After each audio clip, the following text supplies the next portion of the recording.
Once upon a time, in the center of ancient Rome, where brutality was the order of the day and the respect for human life was almost absent, being a Christian was a very serious offense that could lead a person to an agonizing death. Imagine this, a cauldron, which is a very large pot with 3 legs, standing almost 6 feet on 3 large stones, with large firewood burning under it endlessly. A drum of cooking oil was then introduced into the pot, up to 3/4 full.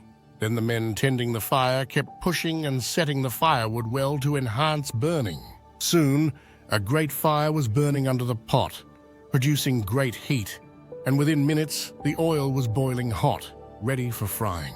The irony is they were not going to fry any meat for this occasion. No, they were going to fry a human and fry the human alive. This is a very hard incident to describe, so let's stop here and start the story from the beginning.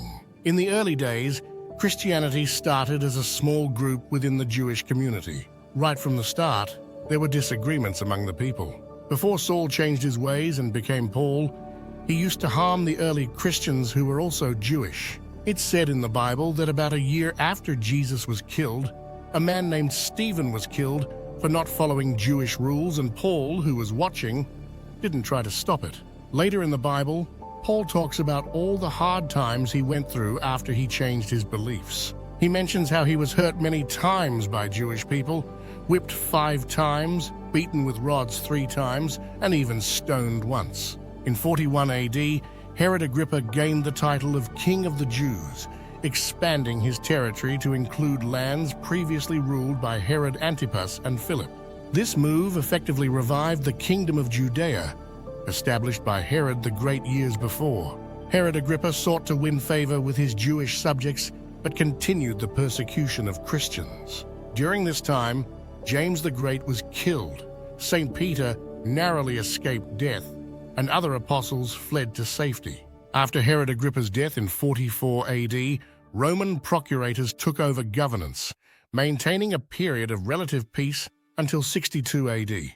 However, when the procurator Porcius Festus passed away, a power vacuum emerged. Seizing the opportunity, the high priest Ananus ben Ananus launched an attack on the church and executed James the Just, who was then leading the Christian community in Jerusalem. According to the New Testament, Paul faced imprisonment by the Romans multiple times and was even stoned by the Pharisees, who left him for dead on one occasion. Eventually, he was taken as a prisoner to Rome. Peter and other early Christians also experienced imprisonment, beatings, and persecution. The first Jewish rebellion, triggered by the Roman killing of 3,000 Jews, resulted in the destruction of Jerusalem in 70 AD. This event marked the end of Second Temple Judaism and paved the way for the gradual emergence of Rabbinic Judaism. During this period, Jews did not perceive Christians as distinctly separate from their own community until at least the middle of the 2nd century. However, many scholars argue that the parting of the ways occurred much earlier, with theological distinctions emerging immediately. During the era of Second Temple Judaism, there were multiple expressions of Jewish identity. After the destruction of the temple, one path evolved into Rabbinic Judaism, while another path developed into Christianity. Christianity's core belief centered around Jesus of Nazareth, whom they regarded not only as the promised Messiah, but also as the Son of God, offering a pathway to God and divine blessings to both Jews and non-Jews. But John served the church he loved and died in peace in the city of Ephesus. Unlike his apostolic comrades, he did not lead a quiet life. John was one of Jesus' 12 disciples. At the time of his death, he also wrote 5 New Testament books: the Gospel of John, the letters 1 John, 2 John, 3 John, and Revelation. He traveled much and took part in the early years of the church in Jerusalem. While John's list of achievements was undoubtedly remarkable, he was probably the first to admit that everything he had accomplished in life was nothing compared to what Jesus had done for him. John's character clearly reveals a great deal about how Jesus transforms people's lives. John's survival among the other apostles is indicative of the particular kind of suffering he went through. John endured suffering and survived, while the other disciples all perished. John's life exhibited the traits of a martyr, even if he was not one in the strict sense. He was a model sacrifice that may be imitated and as we see, God's intervention saved him from becoming a true martyr multiple times. Among the angrier disciples of Jesus were John and his brother James. A distorted image of John is frequently produced by artistic interpretations and first-hand accounts. He was the disciple that Jesus liked, to be sure, but it didn't make him especially endearing. More likely, he was a typical rough-and-tumble, diligent, brazen fisherman of his era, lacking in social graces. It's likely that Jesus referred to him and his brother as sons of thunder, more as a loving nickname than as a compliment. Early in his narrative, Mark mentions that unique moniker in Mark chapter 3, verse 17, suggesting that their qualities were apparent right away. They definitely lived up to the moniker. Once, following their observation of Jesus' transfiguration on the mountain, Peter, James, and John got into a telling disagreement about who was the greatest among them within the group of disciples. John said that he and the others had confronted someone who was casting out demons in the name of Jesus. After Jesus had neutralized that argument, Luke chapter 9, verse 49 states that they had urged the guy to cease because he does not follow with us. John was surprised by Jesus' desire that others be encouraged to exercise the authority bestowed upon them in his name, as he had anticipated Jesus to grant him approval. However, the competition for status and power was far from amended. The last voyage to Jerusalem and an event in Samaria, a town where Jesus was not welcomed, are promptly described by Luke. "Lord, do you want us to tell fire to come down from heaven and consume them?"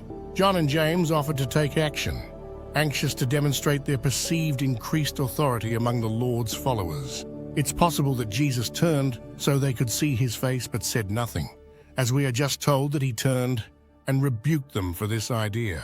Perhaps the gaze was a more painful correction than the words. The discipleship process, Jesus spent a great deal of effort and time practicing with the earliest disciples, and it persisted all of the apostles' lives. John had to learn the hard way of love. He is disclosing what changed him from a son of thunder to a son of love when he continuously uses the name Jesus loved to describe himself in his story. He was loved by Jesus. John's thirst for the truth never went away. It seems clear from even a cursory study of his gospel and the 3 letters of John that he was an ardent defender of the truth. However, what comes across even more from John's writings is that he was a man of love. By the conclusion of his life, John had condensed his teaching into a single gentle command: "Children, love one another."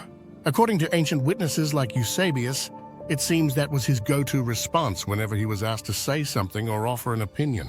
When questioned about it, he said that if that one command was properly followed, then everything else would take care of itself. John played a significant role in spreading Christianity, establishing churches in Smyrna, Pergamos, Sardis, Philadelphia, Laodicea, and Thyatira. According to tradition, the Roman Emperor Domitian ordered that the Apostle John be boiled to death in oil, but miraculously, John continued to preach from within the pot without being harmed. On another occasion, John was compelled to drink poison, yet as promised in Mark chapter 16, verse 18, it did not harm him. Despite these attempts on his life, John, who was leading the church in Ephesus at the time, was eventually banished to Patmos in 97 AD. His survival through these trials was attributed to God's plan for him. While on the island of Patmos, secluded in a cave, John received a profound vision. This vision became the book of Revelation, a powerful testament that would shape the course of evangelism throughout the church age. In Revelation, John prophesied about the events surrounding the return of Christ, eagerly anticipating his arrival. Even to this day, John's writings continue to inspire believers, encouraging them to eagerly await the glorious return of Christ. 2 years after his exile, Emperor Domitian passed away, and John returned to the church in Ephesus. Remarkably, he outlived all the other disciples, becoming the oldest among them. John peacefully passed away in Ephesus at the age of 80, after dedicating over half a century to serving the church with unwavering dedication. Remarkably, he was the only apostle to have escaped a violent death. God intervened to save him. It very well could have been his death sentence to be banished to Patmos. Following the death of Emperor Domitian, who had banished John to Patmos, John was returned to Ephesus and held captive for a period of 2 years. It is reported that he was forced to consume poison, yet remained uninjured and died peacefully in the end. Thank you for watching.